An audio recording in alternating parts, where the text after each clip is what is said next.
welcome to this 200th edition of County Report This Week. I'm Lorna Virgilí, and thank you for joining us. We start the show this week with a big economic development accomplishment. The county has signed a partnership agreement with the National Institute of Standards and Technology to operate the National Cybersecurity Center of Excellence. The nation's hub of civil cybersecurity will be right here in Montgomery County. I am delighted to be here on behalf of our 1 million residents of Montgomery County to welcome and to congratulate all of us for this partnership and the work that we've done thus far, but what I know will be continued work for jobs, security for the future. It is a wonderful day to find this agreement and to acknowledge the presence of so many in this room who've helped make this possible. Montgomery County is delighted to be the home of the National Center for Cybersecurity. Montgomery County will be the epicenter of the nation's cybersecurity. Maryland Governor Martin O'Malley and Montgomery County Executive Ike Leggett signed a partnership agreement for the development of the National Cybersecurity Center of Excellence.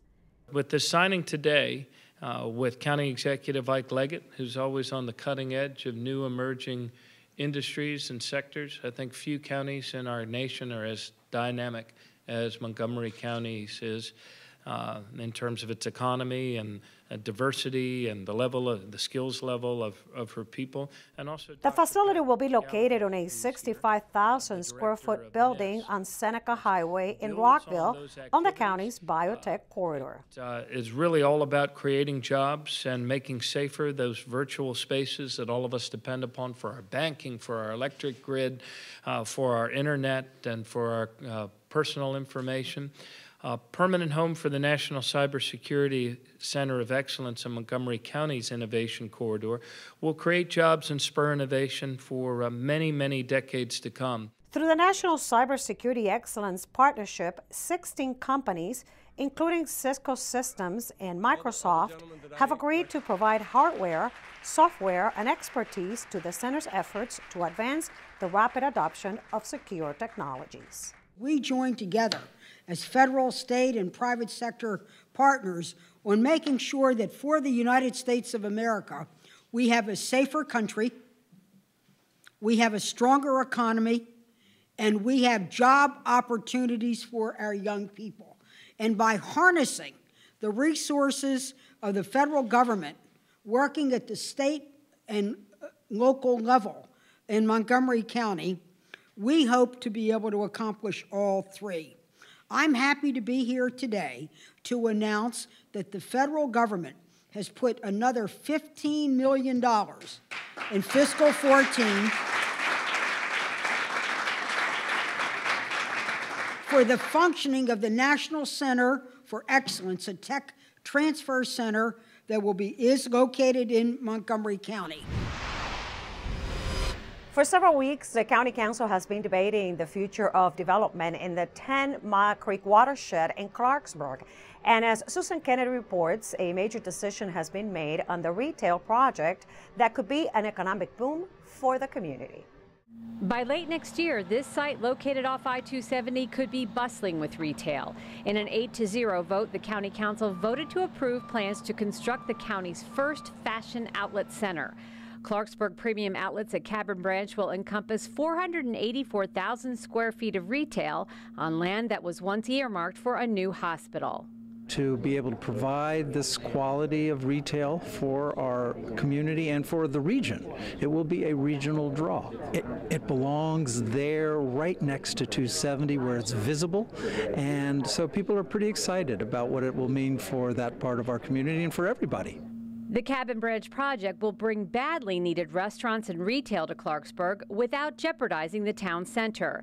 There are no plans for a supermarket, and developers agreed to a clause that prevents big box retailers from setting up shop. Also approved, measures that address the imperviousness associated with 3 major projects under consideration within the 10-Mile Creek watershed.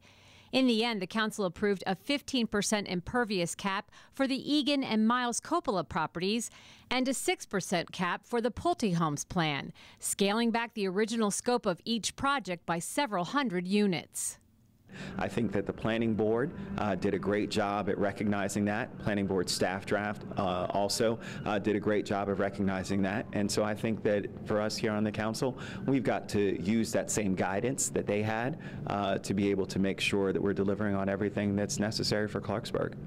At this point, we're really trying to figure out what's the best way to ensure that 10 Mile Creek is protected in the best way possible, while also recognizing that we have a commitment to the Clarksburg community as it builds out. In Clarksburg, I'm Susan Kennedy for County Report This Week. Does Silver Spring need a central park? Well, County Councilmember Hans Riemer thinks so and has a plan to bring more green space to the downtown area. My MC Media's Valerie Bonk has more. He calls it a central park, something he says is missing from the buzz of the downtown area. It's like they forgot to put a park in downtown Silver Spring. So he's proposing a space slated for a hotel in one of the busiest areas in downtown Silver Spring be turned instead into a green space for community use. There's a parcel next to the transit center that is scheduled for future development, and I'd like to find out if there's a way we could convert that into a community use.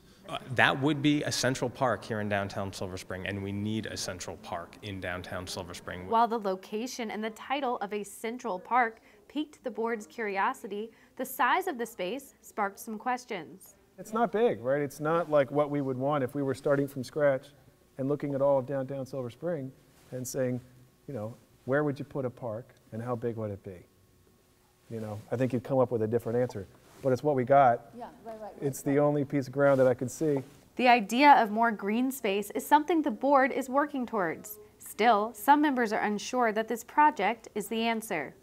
It's available, it's green, but it isn't necessarily going to work as a community gathering space, in my humble opinion, only because where it's located, it's an incredibly hilly site, and it's not a friendly intersection. In some ways, I'm a little bit hesitant to get too enthusiastic about that location in particular because there's so much transportation, activity. It seems like it's not a very restful, peaceful place.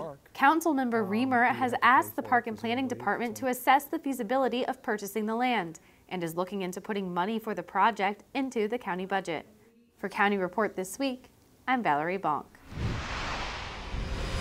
The Montgomery County Council will hold its next town hall meeting on February 26 in Clarksburg. The meeting will take place at Rocky Hill Middle School beginning at 8 p.m. and residents are encouraged to ask questions on any issue. The development of Clarksburg, 10 Mile Creek, along with public safety and transportation needs are a few of the hot topics expected to be discussed. If you can't make the town hall meeting, you can watch the rebroadcast of it on County Cable Montgomery. When we come back, prominent Latinos meet to activate civic engagement within that community. And those video cameras on school buses have already caught several motorists violating the stop signs, and citations have been issued. We'll be right back. Are you sure they can recycle us, Clamshell? Hey, Dome, we're on a new recycling postcard. I can't wait to make a new start. Maybe I'll be a red carpet at a big premiere. And I'll get to paint the White House. Shh, here he comes. Now you can recycle more plastics in Montgomery County, including #1 PET plastics such as clamshells, deli containers, trays, lids, domes, and cups. We're in! For more information on recycling, contact the Montgomery County, Maryland Division of Solid Waste Services at 311. The wait is over. Recycle more plastics today. Did you know there are more than 10,000 county government phone numbers?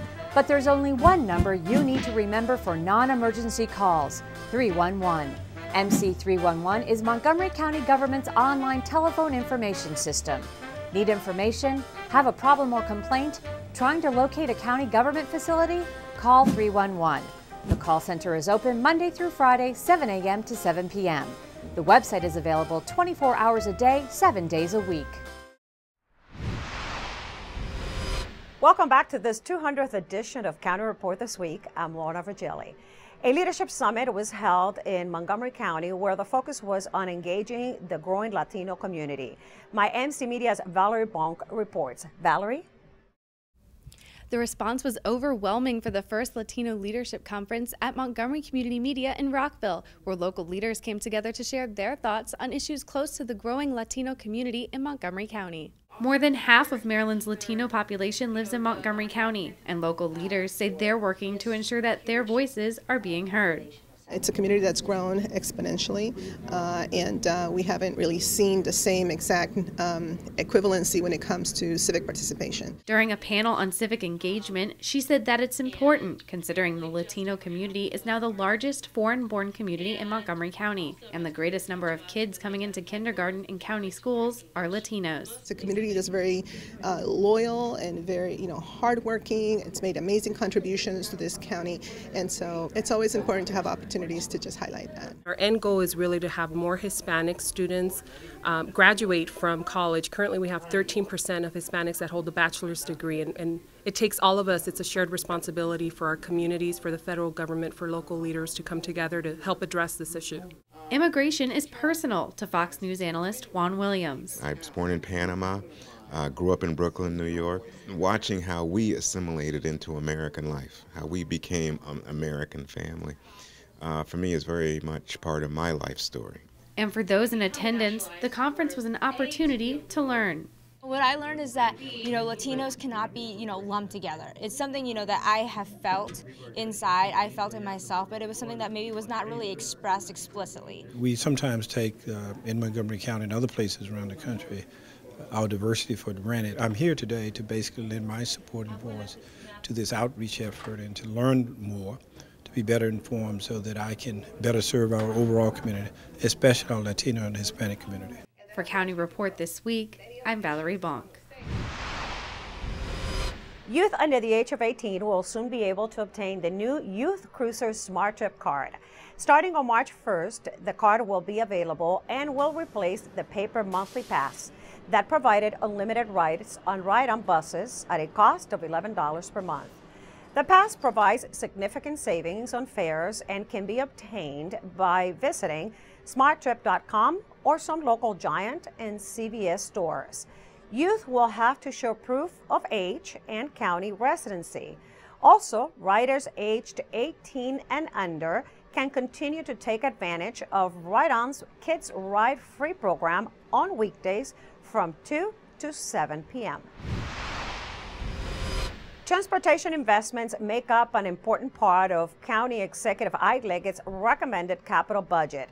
Tom Pogue tells us more in this transportation update. Tom?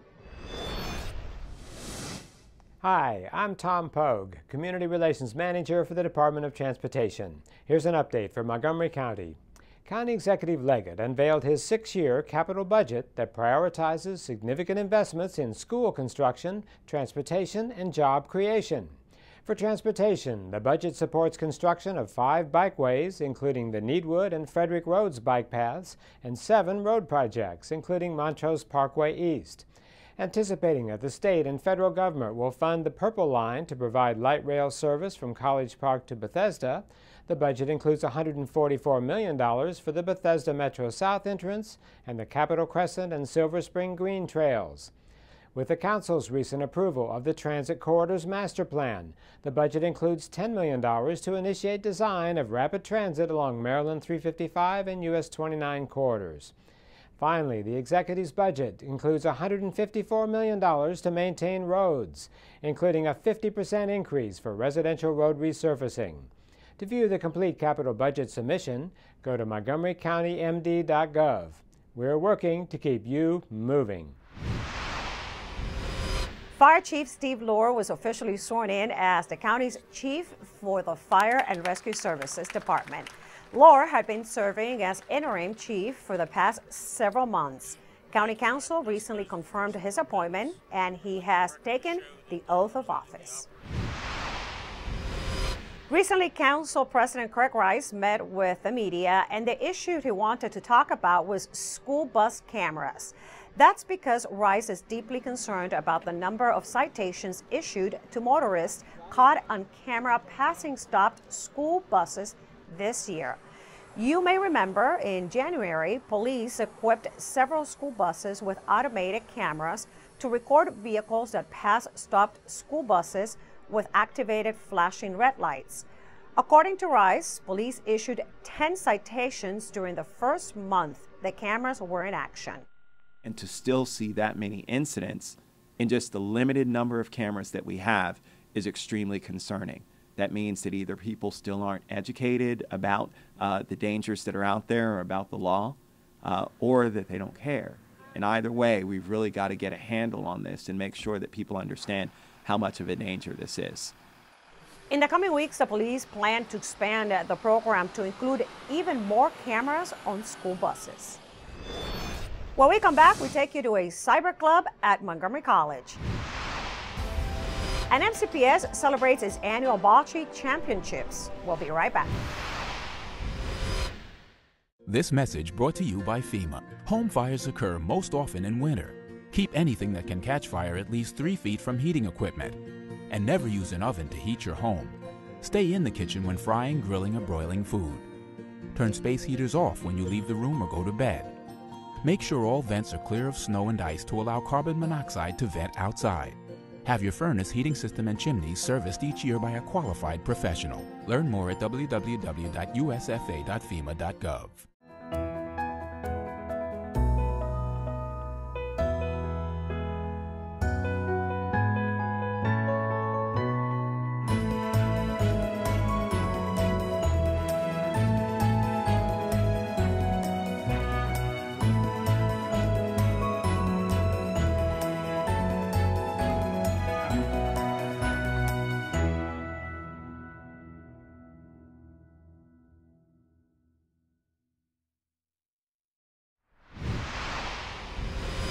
Welcome back to this 200th edition of County Report This Week. I'm Lorna Virgilí.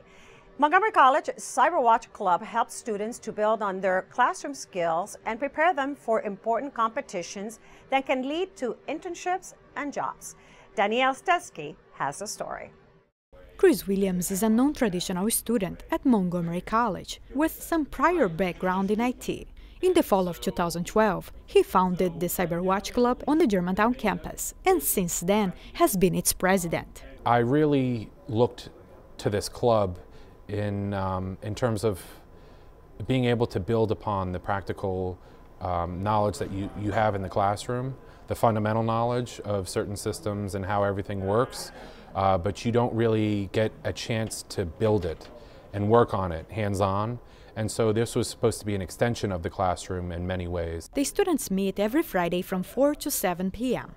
Chris or another student will lead the group in a demonstration or exercise in which everyone can practice.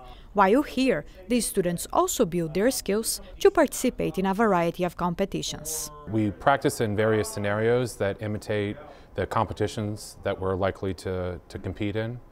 And in preparation for these competitions, we build on the skills that we learn in the classroom. Dr. C.K. Chang is the faculty advisor for the club. He's really kind of guided our focus.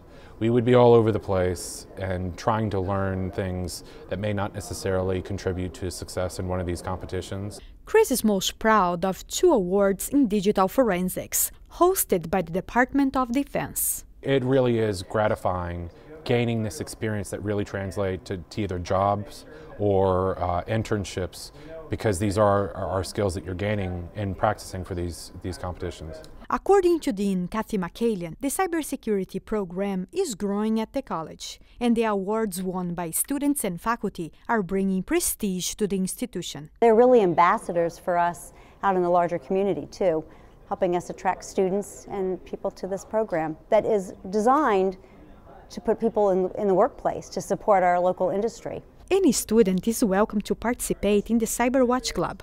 For more information, visit the website. For County Report This Week in Germantown, I'm Danielle Stesky. Montgomery County Public Schools recently held the Unified Bocce Championship.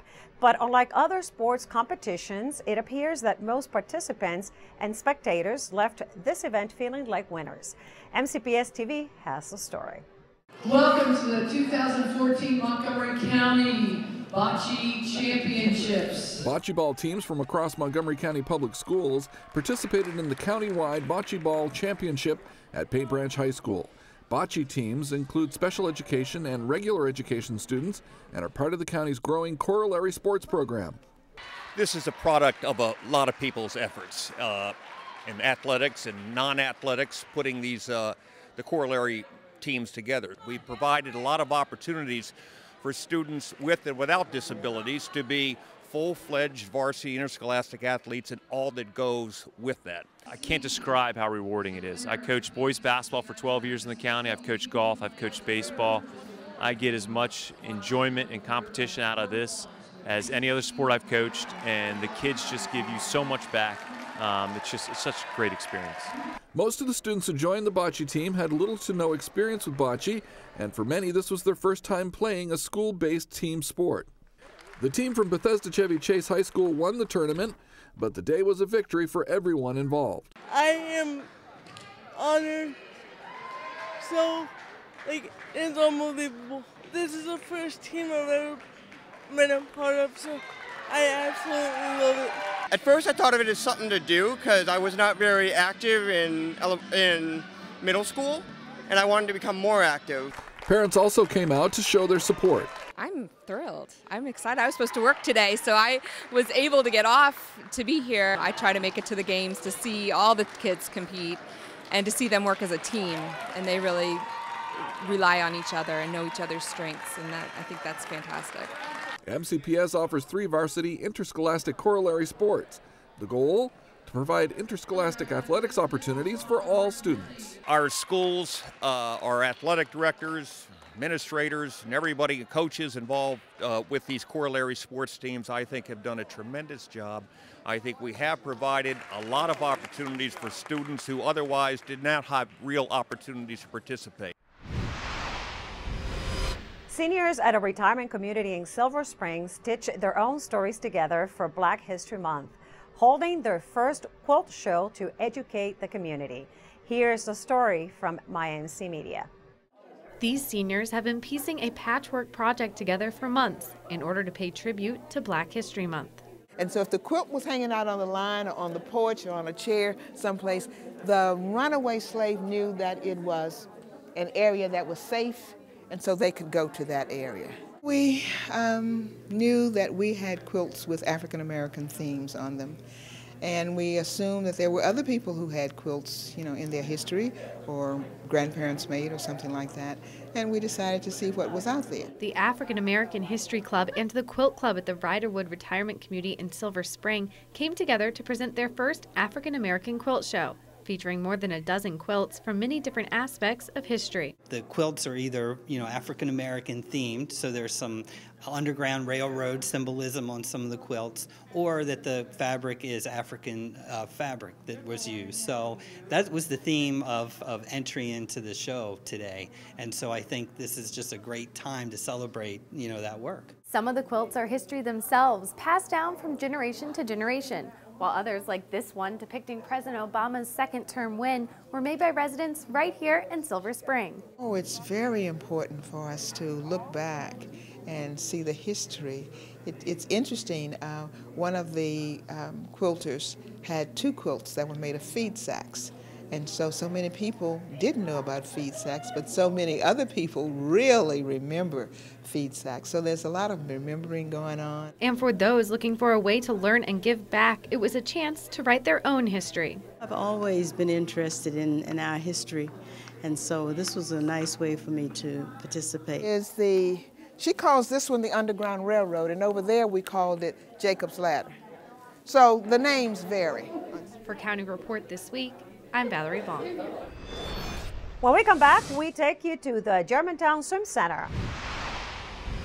And the impact of our changing weather on gardens will be discussed at an upcoming conference. Stay with us, we'll be right back.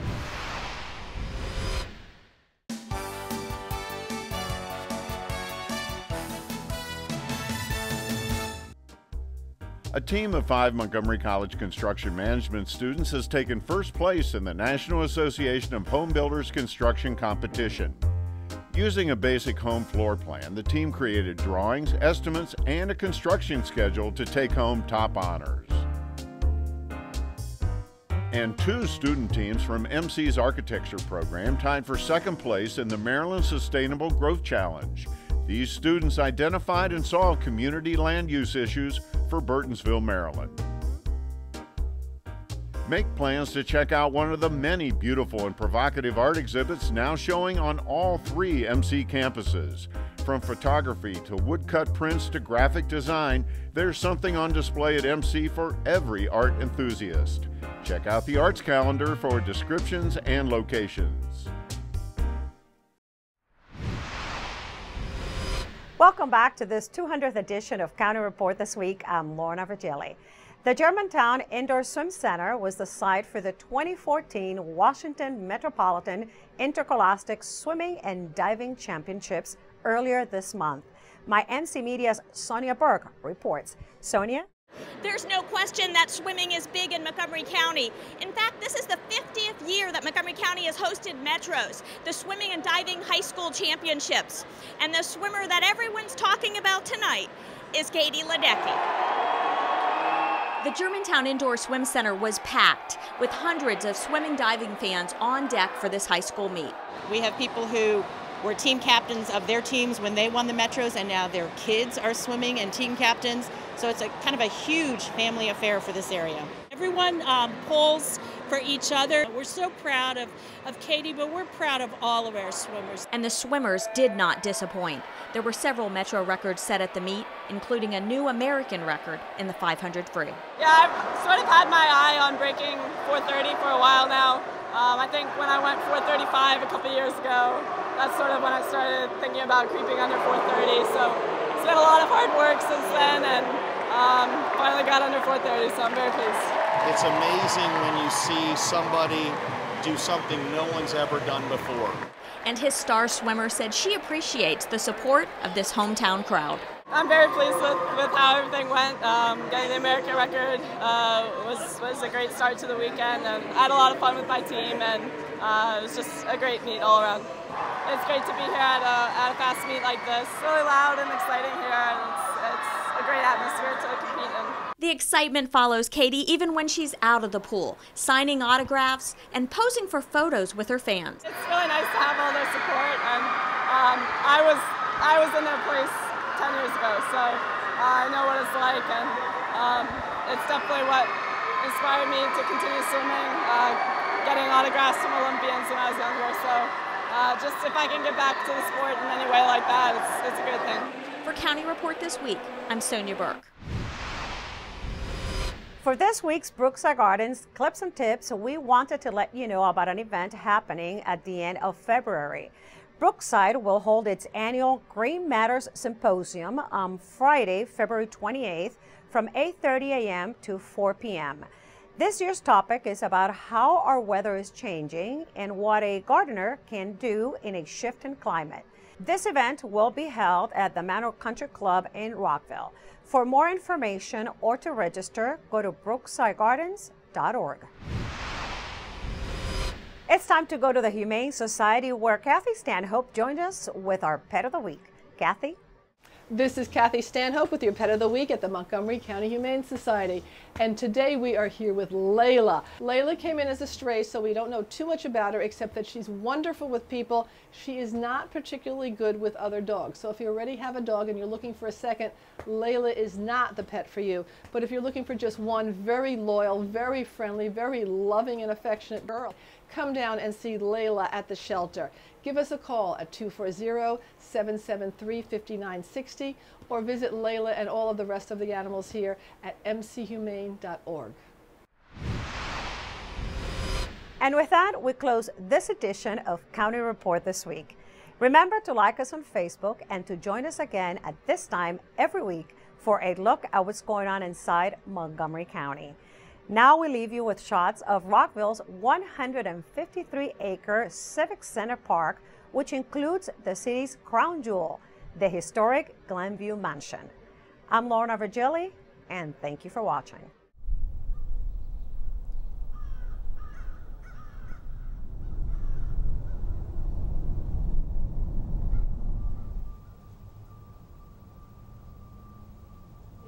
I don't think so, he will. But you know,